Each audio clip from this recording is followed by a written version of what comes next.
This video is about getting better grades. I'll tell you how you can become the best of your class whilst also managing your time well so you can work less and progress on self-improvement. If you don't know me, my name is Adam and I make self-improvement videos with the goal of helping you progress faster in your journey. So if you're interested in that, scroll down right now and click the subscribe button. When I was addicted to video games a few years ago, I did the minimum of the work and had okay grades. Once I discovered self-improvement 2 years ago, I started implementing the tactics I'll talk about in this video, and very soon I got excellent grades and became the first in my class. You'll understand after, but it's only natural that I got excellent grades because I was the only one in my class who was seriously listening. Whilst everyone was at the back of the class talking on the phones or whatever they were doing, I was at the forefront listening closely and asking a lot of questions. That way, of course, I understood the lesson better. I didn't have much to do at home, but I had excellent grades because I understood the lesson well. I used well the time I had to be at school. But don't get me wrong, I was not used to do this. Yes, before I used to talk with my friends and didn't really listen in class. Learning to listen in class really helped me to get excellent grades. This is the main factor, actually. Also, this year, I arrived in a high school that's much more competitive. Everyone was much more interested, and I saw a lot of excellent students who worked a lot, and I actually managed to become first in my class.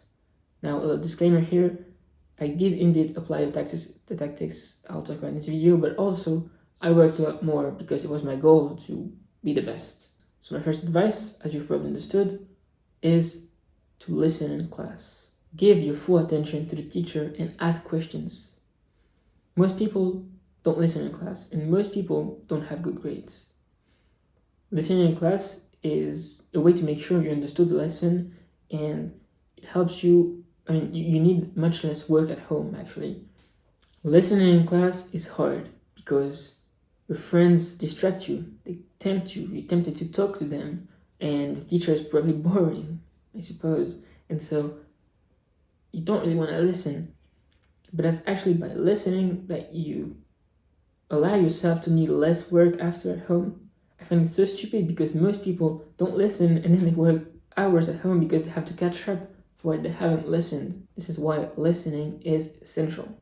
Now about asking questions. Most people fear asking questions because they fear asking dumb questions and getting mocked. But usually, if most people do something, you should do the opposite. So if they don't want to ask questions, you should ask questions.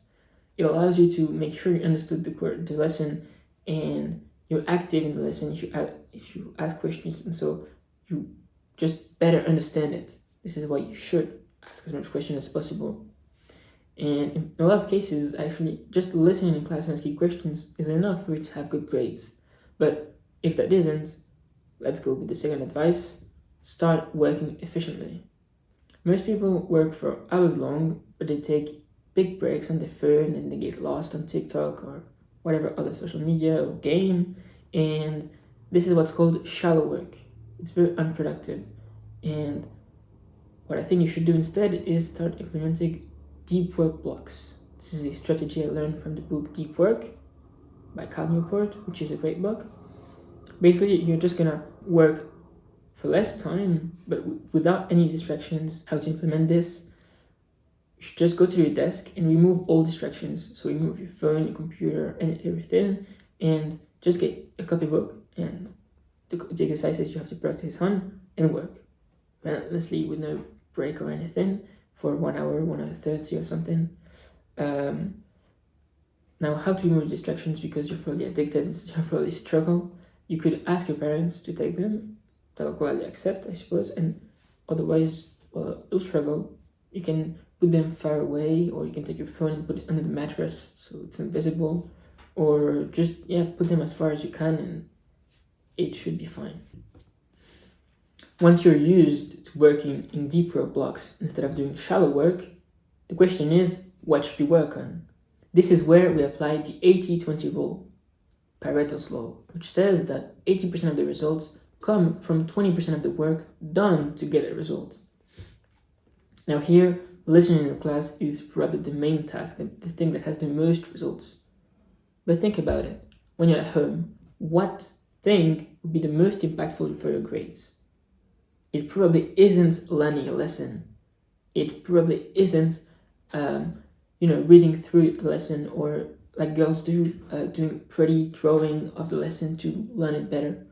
No, absolutely not. This is probably useless. The main thing you can do is practicing the exercises that will be in the exam. Simple. Just doing them over and over again ensures that you have a good grade, because you'll be just used to doing what will be on the exam. And so what I suggest is that you take the exercise that will be on the exam. The teacher usually says it, and because you started listening in class, you'll catch that, right? And so you take what will be on the exam, and during your GPA blocks, you just practice it over and over again. And yeah, that'll be absolutely enough for you to get good grades. Now, other factors also impact your grades, which are sleep and diet. And I'll make guides on that very soon. Also, I'll make something on productivity, because I suppose you probably will struggle to implement the deep work tactics, and that's absolutely normal. Last thing I'd like to say is that if you're ever feeling like things are too hard, remember that it's not supposed to be easy. Otherwise, everyone would be doing it. Alright then, see you in the next one.